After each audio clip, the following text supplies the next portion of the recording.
Humble beginnings and visionary leadership. In the rugged lands of Anatolia, after the collapse of the mighty Seljuk Sultanate, chaos ruled. The region was fragmented into a mosaic of small Turkish beyliks, each fighting for control of fertile valleys, ancient trade routes, and weathered fortresses. To the east, nomadic tribes roamed freely, guided by their leaders' ambitions. To the west, the Byzantine Empire lingered, a shadow of its former glory, its once powerful legions now weakened and distracted by internal strife. Amid this fractured landscape, a small principality was quietly taking shape, one that would one day shock the world.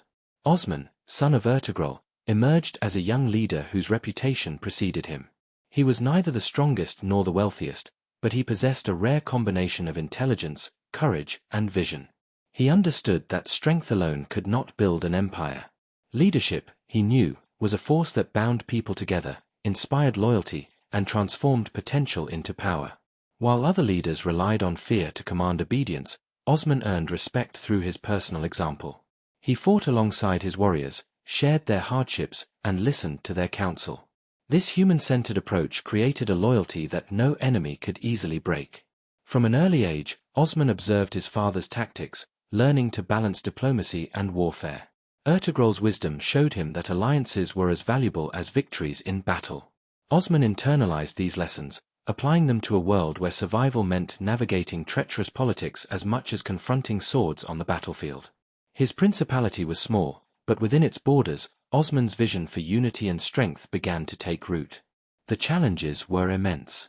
Neighboring beyliks constantly tested his authority, while Byzantine garrisons threatened his borders. Resources were scarce, and his army was modest in size. Yet, Osman's genius lay in turning limitations into advantages. He led daring raids against weak Byzantine outposts, choosing the time and place of conflict with precision. His strategies often relied on cunning rather than brute force, ambushing enemy patrols, using the terrain to his advantage, and exploiting divisions among his rivals.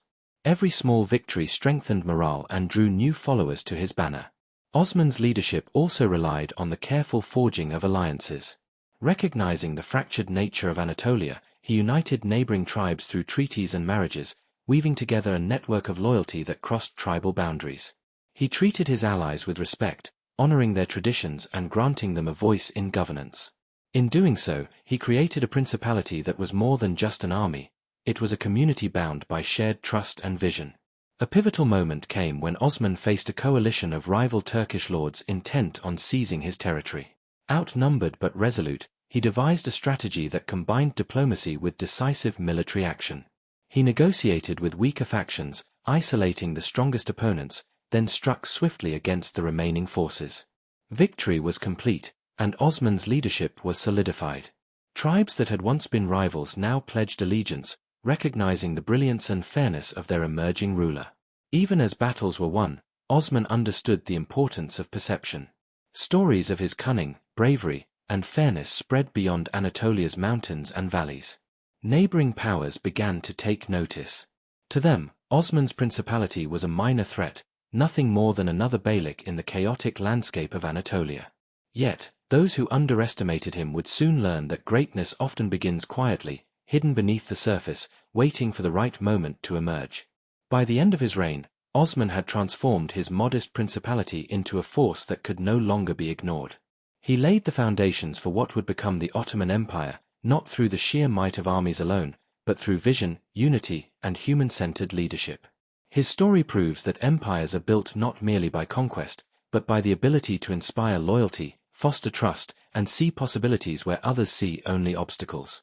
Osman's rise was the first spark in a flame that would one day engulf continents and reshape the world. The young leader's eyes were always fixed on the horizon.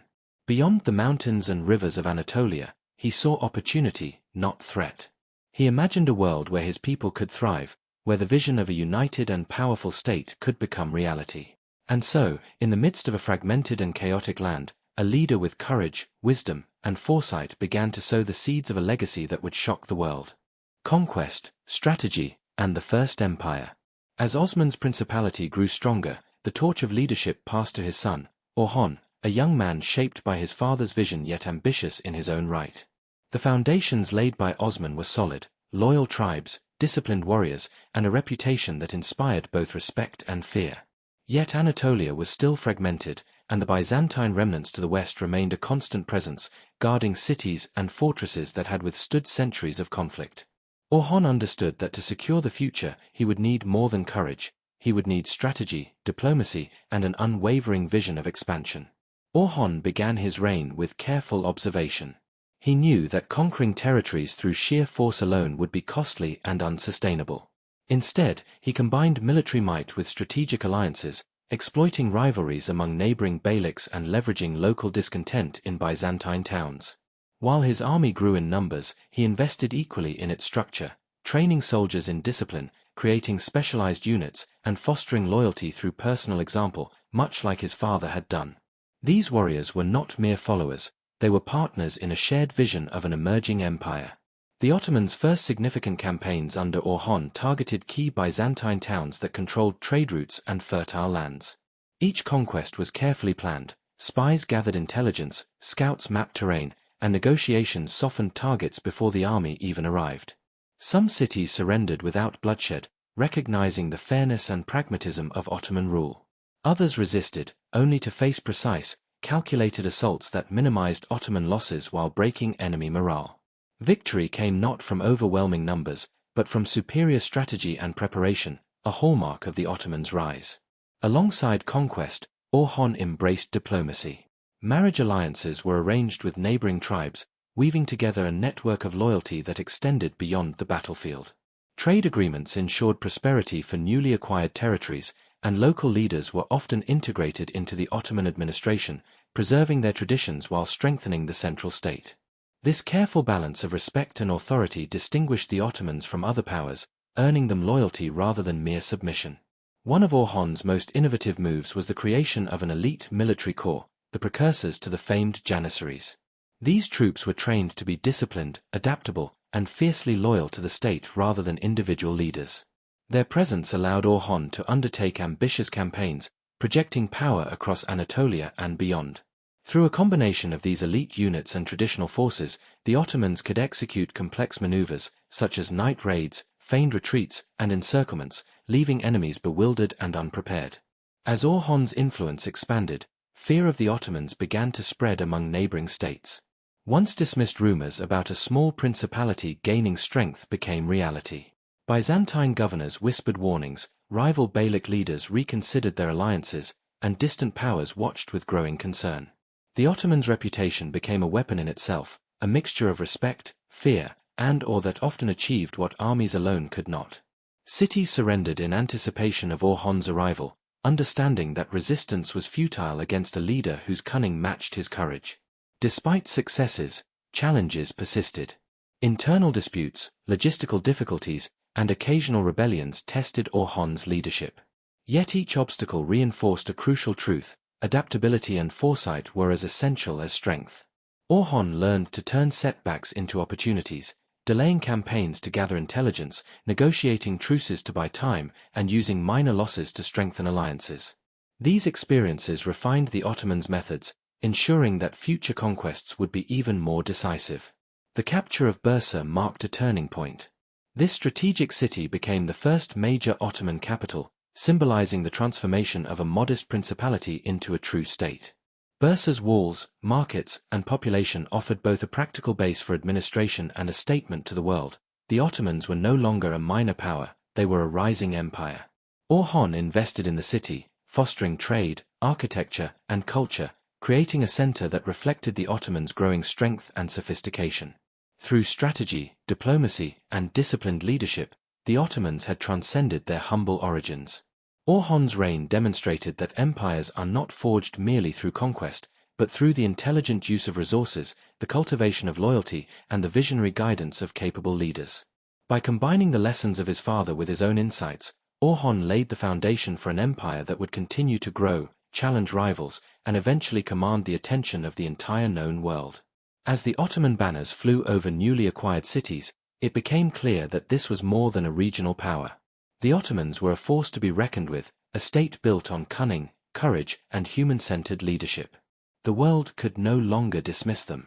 From the rugged hills of Anatolia to the prosperous cities of the Byzantine frontier, The rise of the Ottomans was now a story in motion, a story that would soon shock the world. The world notices the Ottomans. By the time Orhan had consolidated Anatolia under Ottoman rule, the horizon beyond the Bosporus called to him. Across the straits lay the Balkans, a patchwork of kingdoms, principalities, and Byzantine remnants, each vulnerable to the rising power on the Anatolian shores. For the first time, the Ottomans looked beyond their familiar mountains and plains, envisioning a world in which their influence stretched across continents. It was a time when Europe, though preoccupied with internal rivalries, began to notice a force that moved with precision, intelligence, and an unyielding sense of purpose. Orhan approached the European frontier with the same combination of strategy and diplomacy that had served him in Anatolia. Instead of relying solely on brute force, he used negotiation and calculated intimidation to extend Ottoman influence. Cities that had once scoffed at a distant principality found themselves opening their gates, swayed by promises of fair governance, trade opportunities, and protection from rival powers. The Ottomans understood that conquering hearts was as crucial as conquering walls. In towns where resistance persisted, the Ottomans employed siegecraft, ambushes, and night raids, techniques refined under Osman's and Orhan's leadership to achieve swift and decisive victories. The human-centered approach of the Ottomans was evident in their treatment of conquered peoples. Unlike other conquerors who imposed harsh rule, Orhan and his advisors often respected local traditions, religious practices, and political hierarchies. By integrating local leaders into administration and allowing trade and cultural life to flourish, the Ottomans transformed former enemies into collaborators. This approach fostered loyalty and stability, setting them apart from other powers who relied solely on fear and oppression. As Ottoman influence in the Balkans grew, European rulers took notice. Letters of concern crossed courts from Venice to Hungary, warning of a principality that had grown into a disciplined and formidable force. Byzantines, once confident in their city walls and mercenary armies, now regarded the Ottomans with wary eyes. Rumors of the disciplined Janissaries and the swift, cunning campaigns of Orhan's generals spread, creating an aura of inevitability around Ottoman expansion. To many, it seemed as if this principality, born in the rugged hills of Anatolia, might someday dominate the continent. The Ottomans' diplomatic skill was as formidable as their military power. Alliances were carefully cultivated with Balkan leaders who feared their neighbors more than the Ottomans themselves. By positioning themselves as both protectors and enforcers, the Ottomans gained strategic footholds without prolonged conflict. Their emissaries traveled far and wide, negotiating trade, securing loyalty, and spreading tales of the empire's growing strength. Diplomacy became a weapon, one that complemented the sword and expanded influence far beyond the battlefield. Yet, challenges persisted. The diverse peoples of the Balkans, with their own histories and ambitions, could not always be fully tamed. Rebellions and skirmishes tested Ottoman leadership, forcing Orhan and his generals to balance patience with decisive action. Logistics, communication across mountainous terrain, and cultural differences demanded constant adaptation. Every challenge, however, became an opportunity to refine governance, train armies, and strengthen alliances. Adaptability and intelligence proved more powerful than sheer force, a lesson the Ottomans had learned well from the earliest days of Osman's rule. One of the defining moments of this expansion was the capture of Gallipoli, the first major foothold in Europe. This strategic port not only allowed the Ottomans to move troops and supplies efficiently across the Dardanelles but also signaled to the world that the Ottomans were no longer a regional power confined to Anatolia, they were a transcontinental force. From this vantage point, the Ottomans could observe Europe, trade with its cities, and project military might with unprecedented efficiency. As Ottoman banners flew over both Anatolia and the European footholds, the reputation of the empire grew. Stories of their disciplined armies, clever generals, and wise governance reached distant courts, striking fear and admiration in equal measure. To the world, the Ottomans were becoming a force that could not be ignored, a rising empire whose intelligence, courage, and human-centered leadership were as powerful as their swords. For the first time, Europe and the Middle East began to realize that a principality once dismissed as insignificant had become a dominant power capable of reshaping the balance of the known world. By the end of this chapter, the Ottomans had achieved more than territorial expansion. They had established a reputation, a presence, and a system of governance that commanded respect. Their story was no longer confined to Anatolia. It had become a tale that captured the imagination of the world. The rise of the Ottomans demonstrated that empires are forged not only with armies and weapons, but with strategy, diplomacy, adaptability, and the ability to inspire loyalty across cultures. The world was watching, and the Ottomans had arrived on the stage as a power that would soon leave a mark impossible to ignore. Legacy of the Empire. By the time Orhan's successors looked beyond the European footholds, the Ottoman Empire had grown from a small Anatolian principality into a force that bridged continents.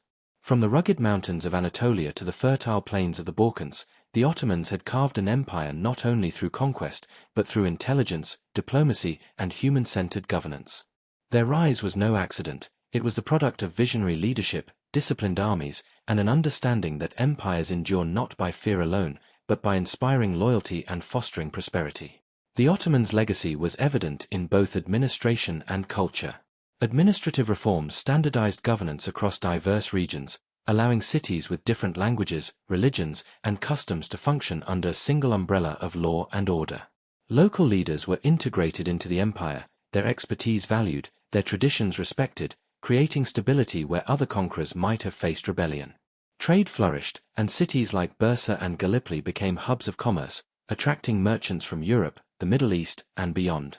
Through infrastructure, taxation, and fair governance, the Ottomans ensured that conquest became opportunity, turning conquered lands into thriving centers of economic and cultural life.